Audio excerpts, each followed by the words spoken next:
저는 눈 정화를 하러 갈 때 명품 매장을 가봅니다. 인테리어를 어떻게 하느냐에 따라서 소비자의 구매 욕구를 불러일으킬 수 있다고 생각을 하거든요. 어떤 성격을 가진 공간인지 모호하면 저는 실패했다고 생각해요. 뭘 사야 할지 모르겠다, 어떤 매장인지 모르겠다, 내가 좋아하는 걸 다 때려 넣기보다는 우리 매장에 오는 고객들이 원하는 걸 보여주는 게 중요하다고 생각합니다. 생각보다 인테리어에 너무 많은 돈을 쓰려고 하다 보니까 일단 부담으로 오시는 거거든요. 근데 지금 만약에 매장을 운영 중이시고 우리 매장에 조금 환기를 주고 싶다라고 하시면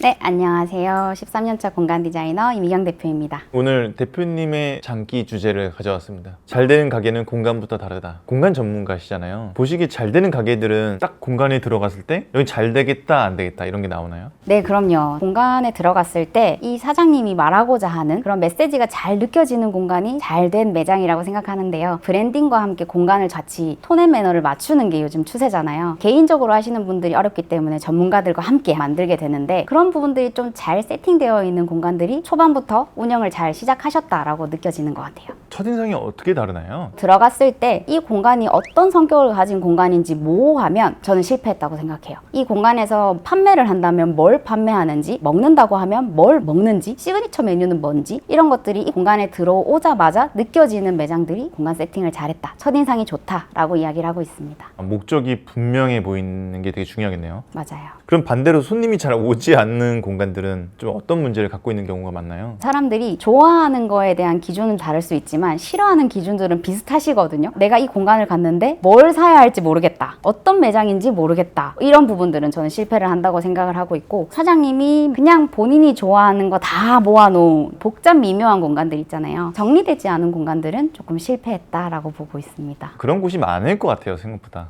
맞아요. 제가 예전부터 원래 좋아하던 분이 있었는데 노희영 고모님인데요. 그분의 집을 보면 사실 휘황찬란하거든요. 근데 그분이 좋아하는 이유에 대한 스토리들이 다 있고요. 그분이 만드는 브랜드를 보면 성격이 확실합니다. 사실 자기가 좋아하는 그 다양한 것들 중에서 한 가지만 딱 꼬집어서 그 공간을 세팅할 때 맞추시는 것 같더라고요. 우리가 판매를 해야 하는 매장은 내가 좋아하는 걸 다 때려 넣기보다는 우리 매장에 오는 고객들이 원하는 걸 보여주는 게 중요하다고 생각합니다. 공간도 어떤 공간에는 자연스럽게 좀 끌리고 어떤 공간에는 좀 들어가기조차 꺼려지는 공간이 있는데 어떤 차이가 있는 걸까요, 이게? 예시를 들어드리면요. 저는 눈 정화를 하러 갈 때 미술관을 간다거나 옷가게를 간다거나 하는데 그냥 일반적인 매장을 가는 것이 아니라 명품 매장을 가봅니다. 그 이유는 쉽게 좀 접근을 할 수 있는 브랜딩이 잘 된 매장이잖아요. 명품관에 가서 그냥 명품만 보는 것이 아니라 저 가방 하나를 세팅하기 위해서 뒷벽이 어떻게 마감이 되어 있고 조명이 어떻게 마감이 되어 있고 우리가 그거를 흉내 내서 저희 매장에 가지고 올 수 있거든요. 거기에 쓰인 자재를 저희가 똑같이 쓸 수는 없지만 무드를 가지고 올 수 있어요. 그래서 만약에 내가 레퍼런스가 좀 필요하다 하시면 좋은 공간을 보러 백화점으로 가시면 조금 재밌을 것 같습니다. 여기는 조금 꺼려진다, 이런 곳은 어떤 특징이 좀 있을까요? 아까 좋은 사례로 백화점을 말씀드렸던 이유 중에 하나가 사실 백화점은 옷을 걸어 두더라도 톤 앤 매너를 맞추거나 패턴을 맞추거나 그 공간의 성격에 맞게 그 브랜드의 시리즈에 맞게 정돈이 되어 있잖아요. 그래서 저는 그 매장에서 좋은 느낌을 받는다라고 포인트를 잡고 있는데, 싫은 매장은 일단 무엇을 이야기하고 싶은지를 못 느끼는 경우가 많아요. 바보가 아니거든요, 고객님들이. 고객분들이 왔을 때 이 매장에서 어떤 걸 나한테 팔고 싶어 하는지가 느껴지는 공간이 좋은 곳인데 그게 안 느껴지는 공간은 실패했고 망했다라고 직설적으로 말씀드리죠. 그래서 만약에 저한테 컨설팅이 오는 경우엔 정리부터 하세요 라고 말씀드려요. 과감하게 버릴 건 버리고 제대로 이야기 전달할 건 전달하자라고 말씀드리고 있어요.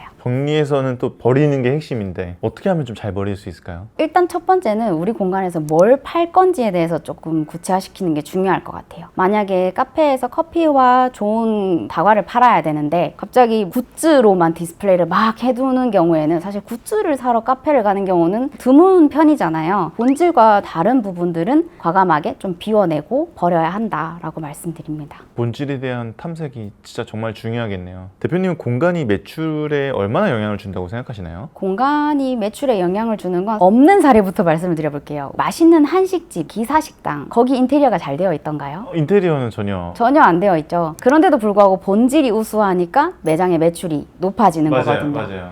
근데 우리가 일반적으로 소비하는 카페 공간, 트렌드에 민감한 옷가게라든지 그런 공간들은 사실 인테리어가 우선순위잖아요. 그런 업종에 따라서 저는 다를 거라고 생각을 해요. 인테리어를 어떻게 하느냐에 따라서 소비자의 구매 욕구를 불러일으킬 수 있다고 생각을 하거든요. 내가 어떤 업종을 하는가도 중요한데 그 업종에 맞게 어떤 걸 메시지로 전달할 것인가를 공간에 잘 녹여내야 하는 부분인 것 같아요. 대표님 얘기 듣고 보니까 젠틀몬스터가 생각났습니다. 얼마 전에 한남동을 갔다 왔는데 인테리어가 기깔 나더라고요.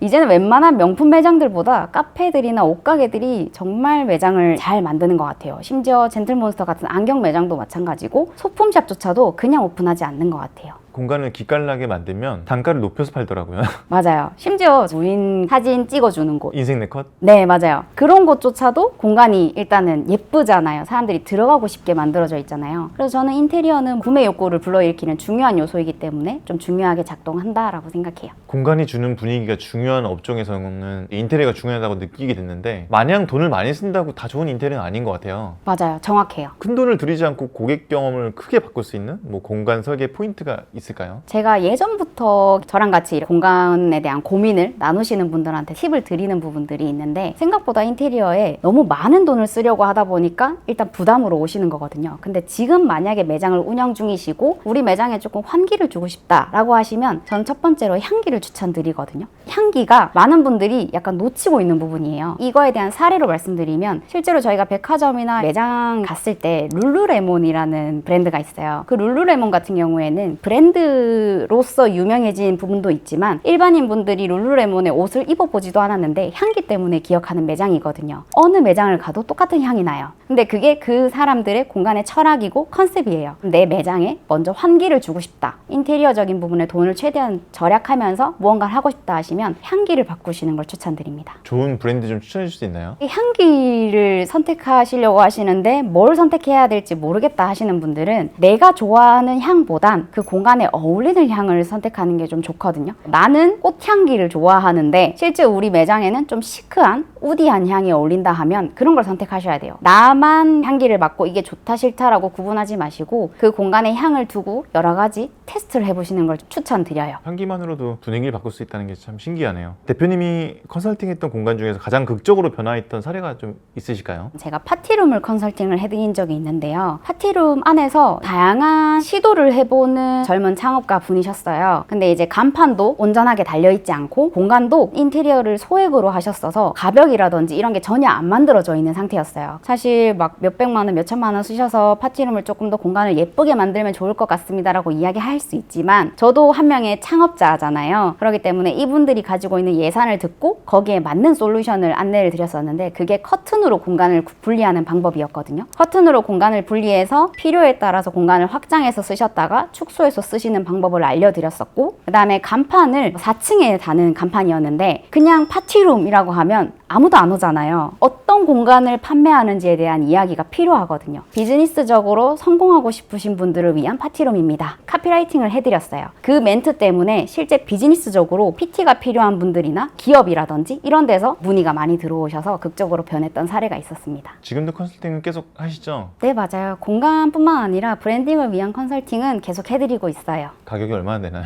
가격은 이제 따로 연락 주시면 다 맞춤으로 안내를 드리고 있습니다. 저희가 메뉴판이 있으면 좋겠는데 사실 상황에 따라서 조금씩 다 다르시더라고요. 그리고 예산이라는 게 있기 때문에 저는 예산을 먼저 듣고 좀 판단을 하는 편이긴 해요. 마지막으로 창업을 이제 막 하려고 하는데 공간으로 고민이신 분들께 해주고 싶은 말씀이 있으실까요? 창업을 하려고 하실 때 제일 막막한 게 공간이실 거예요. 혼자 생각하지 마시고 전문가의 도움을 꼭 받으셨으면 좋겠고 웬만하면 부동산 상가 계약을 하시기 전에 전문가랑 이야기하시는 걸 제일 추천드려요. 그게 실제로 실패의 리스크를 줄일 수 있는 방법이거든요. 전문가한테 꼭 연락을 하셔서 내가 이런 걸 하고 싶은데 어떻게 더 디테일하게 만들어가면 좋을지 상의를 해보시는 게 좋겠습니다. 무조건 발품을 띄셔야 된다라는 점 절대 쉽게 생각하시고 접근하시면 안 되고 고민을 너무 길게 하지 마시고 실행하셨으면 좋겠습니다. 실제로 잘 되는 가게는 만들어지는 겁니다. 창업하시는 분들이 실패를 하지 않고 성공하는 매장으로 갈 수 있는 데이터들을 많이 마련하실 수 있게 이 영상에다가 최대한 응축해서 말씀을 드려봤는데요. 좀 더 궁금하신 부분들이 있으시면 더보기란에 핸드폰 번호, 오픈 채팅방과 DM을 열어두었습니다. 연락 주시면 친절히 상담 도와드리겠습니다. 감사합니다.